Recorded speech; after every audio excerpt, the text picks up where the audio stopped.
Hey everybody, welcome to the studio. I'm under some LED lights right now. I'm going to be painting a still life. You can see behind me it is an old pair of Shears that I have. And I just wanted to show painting a simple object can still become what I would think a beautiful painting. So we're going to give it a try. So follow along with me. I'll try to narrate throughout the process. And if you have any questions, please leave them in the comments below. Most importantly though, in the land of YouTube, hit that like button if you like it. Let's get started. And with every still life begins a drawing. Here I'm just laying out the initial idea of where I want it on the board here, and I'm putting it off to the left because I like the composition of stuff being off center. And it's a simple still life, so make room for the shadow. Away you go. And here I'm more or less just placing down references of where everything goes in relation to what I had previously drawn, and then just kind of connecting everything up. And that's what drawing is in a nutshell. It shouldn't be very intimidating. It's just placing lines in the right spot in relation to everything else you just put down. So pretty simple. And then I lay in the big shadow here because kind of that's the star of it all. I mean, the shears are neat, but the shadow is what really gives it placement on the canvas. And I do a little adjustment here, and when I paint it, I adjust the shadow even more. And I think after this video is done, I'm going to go back and fix a few things. So that's more or less it. And because the shadow is so important to me, I want to throw in the shadow color first. It sort of gives me my, not my darkest dark, but one of my darks on the canvas. So it's a good start referring to values.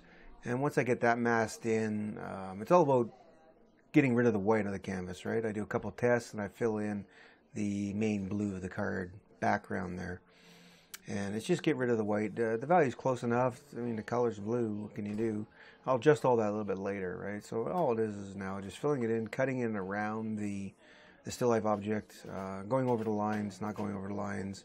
You know, it kind of looks like a cutout, but you'll see me go back in and sort of bring the background over top the shears, and the shears over the top of the background. Here, laying in the darks of the shears themselves, kind of bringing in that pattern. It's the smallest pattern in the shears, so I put that in first. It sort of defines the kind of the shape and the lighting of it all. And then I just do a couple tests. I think we're going to lay in the shears, and I have to go back in and adjust that after my first initial test. But then I lay in a majority of it, and you can see it leans on the warm side, right? It's kind of a warm rusty. But within those warm rusts, you also see some cools there. I'm putting in a little bit more cool. And I'll vary this throughout. You see eventually I'll throw some violets and some greens in there to really get a lot more variation within that value range. Moving on up to the handle area. Now the key to making a flat surface interesting is to putting in a variety of colors / temperatures, but all within that same value, right? So you'll see that in the main shears themselves. And so putting in more shadows here, again, after laying in a lot of the mid-tones, and now adjusting the background so I can get rid of more of the white on the canvas instead of having all those little specks, sort of adjusting the light blue there, bringing in a little bit of warmth of it because the light was a little bit warm. I'll adjust that further again. And like I said, after the video, I'll probably go downstairs and fix the painting.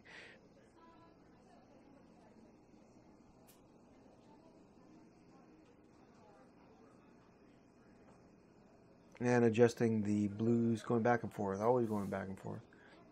And getting rid of the rest of the white around the top of the shears there.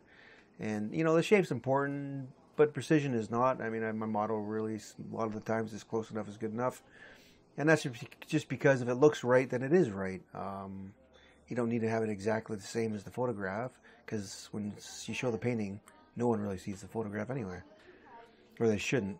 Adjusting more of the shears, trying to get in some a little bit of lights, putting on some highlights where the light touches some of those edges, and putting in the shadow on that edge, adjusting the pattern of that shadow you can see on that blade, making the edge of that blade a little bit lighter. Then I go down below and just sort of tweak the piece of wood that it's on. It's a piece of rosewood, I believe, which is really bright and vibrant, burnt sienna almost.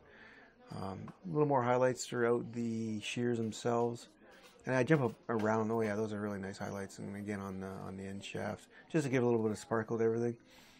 I jump around a lot, and that's how I prefer to paint. I'm just in the background here, and a little bit darker on the right, so it maintains this sort of a gradation from upper left light to slightly darker, cooler bottom right. And I adjust the shadow a lot, really a lot. It's interesting, what I can see in the photograph is a lot different from what I painted. It just tells me that I have to pay more attention to details when I am painting still lifes. And here I'm putting a little bit of violets down in the shears themselves. And then next you'll see a little bit of green. Right? But if you squint, all those values are primarily the same. It's not until you really see it that you can see the variation within those shears. And that's what makes it really interesting, right? Try to get that that edge right, trying to make it a highlight but not a focal highlight. And then back in the shadow, back and forth, throwing some violets in. Then I decided to adjust the shears, bring a little bit of light on the right side shear and on where the metal gets clamped to the other piece of shear. Adding some pinks in down below on the base, but I kind of adjust it because I don't really like it that much. And I prematurely sign it, thinking, that's good enough. But nope, I got to go back. I just didn't like the stage where it was at, so I'm adjusting the shadow of the shears, bringing it lighter near the shear and darker as it gets further away. This is kind of opposite of what you learn, right? Shadows are darker closer to the object, and as you get farther away they're lighter. But in this case, because the shear is standing off the paper, a lot more light's getting to it, so it's actually lighter closer to the shear and darker the farther away you get to it. And the shape of the shadow could be adjusted as well. Try to bring some warm lights in and around that shadow, just to let you know that it is a warm light shining on this object. And then later on you'll see me start adjusting the edges quite a bit more, trying to make that shadow really soft. Bringing it down below by the blades as well. Again, just back and forth, tweaking until I'm somewhat happy with it. Adjusting that highlight on that side of the shear again. Bringing it in, subduing it, adding a little bit more on the shear itself. And then going in and starting feathering that shadow quite a bit.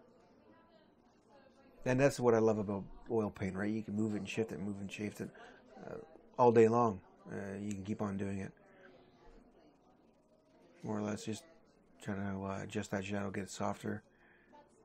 Bring a little bit more chrome into the shadow up there. Keep on adjusting it. And a little more warm light within that. And we're coming to the end. And more or less just last few tweaks here and there. Alright, we're finished. Simple painting of antique garden shears, made to look interesting. Not everything has to be boring. And especially in a painting, it doesn't have to be boring. There's probably a lot more I could have done with this in terms of pushing the color, pushing some temperature. But really, I just wanted to show that you can take a simple object and make an interesting painting out of them. Give it a try yourself. Hit that like button if you've enjoyed the video. Share with all your friends. And most of all, don't forget to subscribe.